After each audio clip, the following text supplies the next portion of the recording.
I don't know if you can tell, but Superman is my favorite superhero of all time. And that's just my honest opinion. You know, I love Spider-Man. I love the Hulk. I love Batman. But Superman, in my honest opinion, is my favorite hero of all time. And as a hero, he has had many shows. So as a Superman fan, I have been well fed, I have been well entertained for a long time. Now, some of these Superman shows are very great. Some of these Superman shows, they can invoke great emotion, tell great stories, and a lot of these Superman shows have great action. And some of these Superman shows and movies, some of them are trash in my opinion. Some of them are mid. Some of them disrespect the character of Superman. Some of them disrespect the world that revolves around Superman. So, you know, some of them have been hit or miss. But a show that is just a hit, a show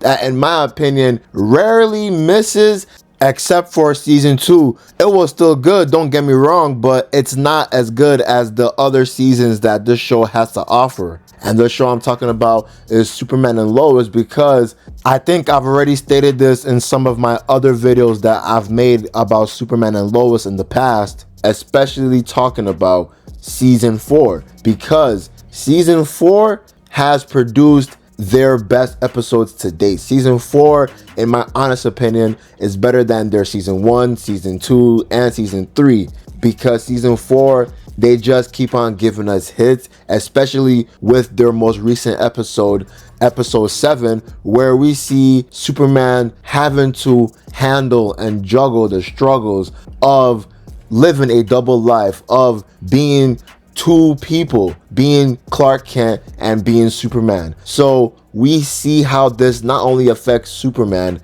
not only does this affect his family, but it also affects his friends and the citizens of Smallville. And to be actually realistically, you know, any people that he even encountered in Metropolis as well, or anywhere he visited, living a double life like this, being known as this great hero that has saved the world for 20 years in this universe. He has saved a lot of people for 20 years, and also having to juggle that and struggle actually maintaining a normal life for his family as well, because we see how this affects Jordan and Jonathan, because they have lost girlfriends, they have lost friends throughout the entire series. They have lost a lot of people in their lives due to trying to hide this secret of actually being quote-unquote Superboy. And we see how it's starting to really affect them, and they start to argue with Clark and Lois. Clark and Lois, they really want this secret to be hidden.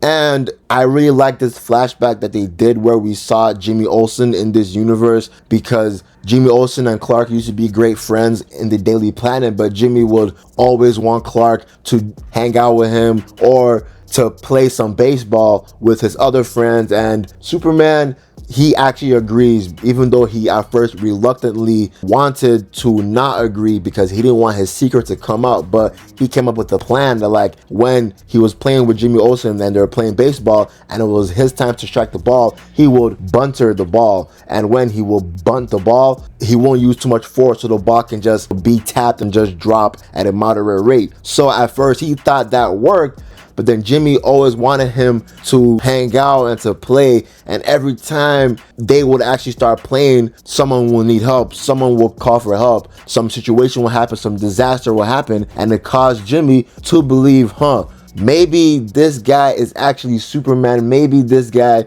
is actually not who he's telling me he actually is. And maybe he is having reasons, valid reasons, for not wanting to hang out. But this also makes Jimmy feel some type of way, because Jimmy, he wants to be friends with Clark, but it seems like Clark doesn't want to be friends with Jimmy. So their last game that they had, Clark purposely no-showed because he didn't want his secret to get out. And we see how this mentally affects Clark. And this episode wasn't really much of a fighting episode. This episode wasn't really much of a superpower type episode. This episode was more of a psychological episode, and it's showing us how the whole family as a whole is being affected. And we see how this episode ends, and the way that it ended was powerful in my honest opinion, because Superman, and Lois, they met with their two friends.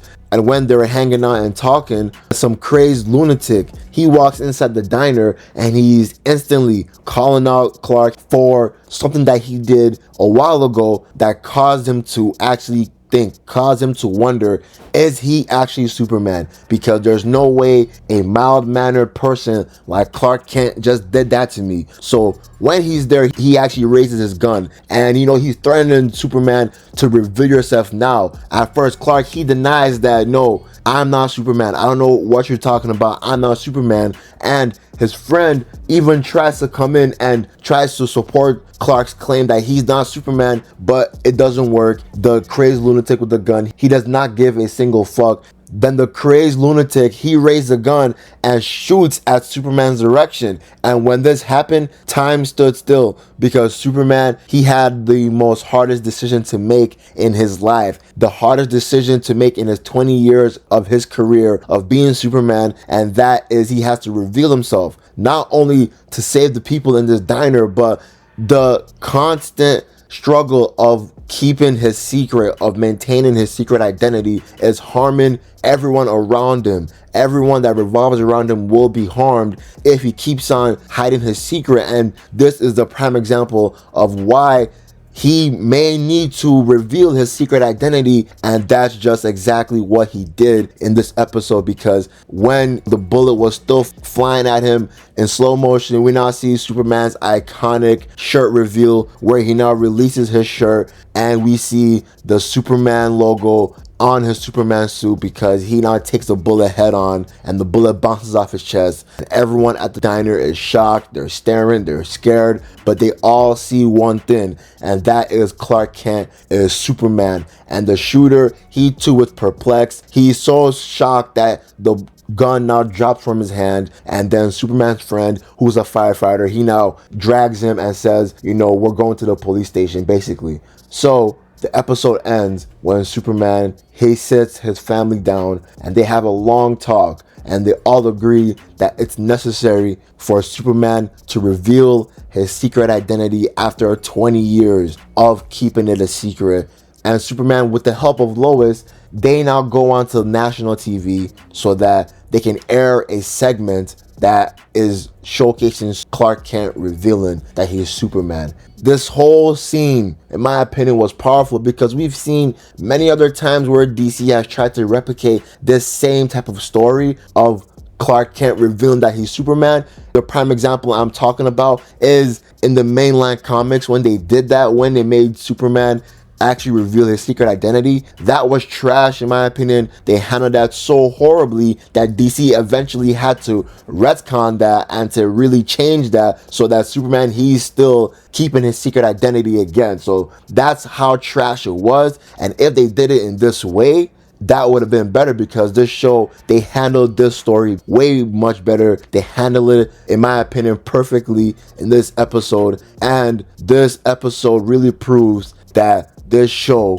is probably one of the best Superman projects I've ever seen in my life. It's probably better than Superman the Animated Series, but I'm probably lying because Superman and the Animated Series is still the best Superman show. But what do you guys think of this episode, man? This episode, in my opinion, it was very good. It was very great, and they handled the story perfectly, in my opinion. That's the end of the video. I'm out. Peace.